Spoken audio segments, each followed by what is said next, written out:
Speaker, আমি কোনো উত্তেজনা সৃষ্টি করব না, জি, বলেন। সংসদের স্বার্থেই বলি। আমি বুঝতে পারছি মানে স্পিকার আপনি কেন ভয় পাচ্ছেন দিতে। আপনাকে ধন্যবাদ।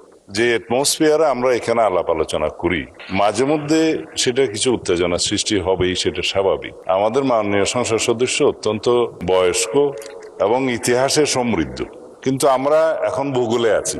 আমরা বেশি ইতিহাস চর্চা করতে গেলে মাঝে মধ্যে কিছু ব্যত্যয় হবে মানে স্পিকার। আপনি স্বাধীনতা যুদ্ধের একজন বটবৃক্ষ, তিনিও একজন মুক্তিযোদ্ধা। আমার মাঝে মধ্যে শুনতে ভালো লাগে যখন মাননীয় বিরোধী দলীয় নেতা বলেন যে তিনি শহীদ পরিবারের সন্তান। আমরা এটাকে ধারণ করি। কয়েকজন মুক্তিযোদ্ধা, বীর মুক্তিযোদ্ধা বিরোধী দলে আছে। আপনি নিজেই স্বীকৃতি দিয়েছেন কয়েকজন মুক্তিযোদ্ধা আছে।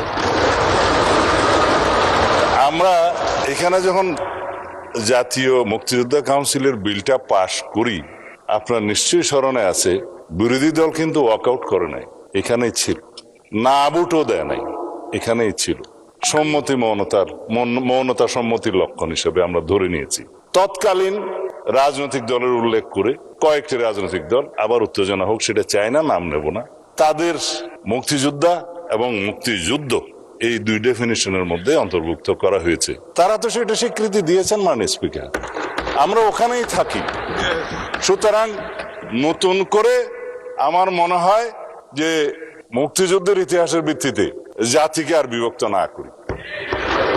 আমরা সবাই আলোচনা সমঝোতার মধ্য দিয়ে এই মহান জাতীয় সংসদের আমাদের সমস্ত কার্যবাহ an order of the day আমরা এমন ভাবে পরিচালনা করি যেন আমাদের প্রজন্ম, ভবিষ্যৎ প্রজন্ম, বর্তমান প্রজন্ম দেখে যে এই জুলাই যোদ্ধারা তাদের দৃষ্টিশক্তি হারিয়েছে, তারাও যেন শুনে যে আমরা জাতির প্রত্যাশা পূরণের জন্য এখানে আছি। ধন্যবাদ মাননীয় স্পিকার।